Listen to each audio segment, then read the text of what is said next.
Hello, and I sprung a leak in my 0G garden hose that was purchased back in 2017. I'm going to change it out because there are other areas on the hose that are questionable and may later spring a leak in the near future. Well, I had a snag here trying to attempt to remove the aluminum end connection from the brass bib.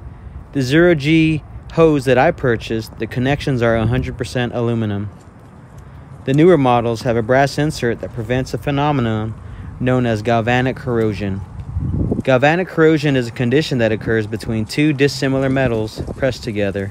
The corrosion can be accelerated with the presence of flowing water. Well, I failed to read, probably just like you, the fine print that comes with these hoses, and they suggest to remove the hose from the bib to clear out any debris and clean up the corrosion or buildup 3 times a year. I went on YouTube and found tips using CLR vinegar and applied it with a toothbrush and or a towel to allow the liquid to work into the threads to help free up the corrosion. I tried using my hand to unscrew the hose, but it didn't work, so I had to get out the adjustable pliers, and it didn't bulge. I tried using my pipe wrench, and as you can see, when the daylight comes up, I had to stop once the caulk on the wall no longer sealed against the bib.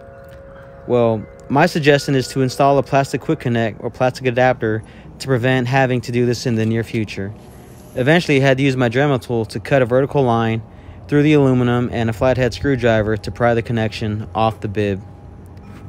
So there you have it.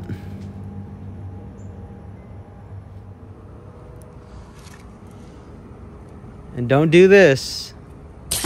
I forgot to bleed the water off. I hope this helps, and thanks for watching.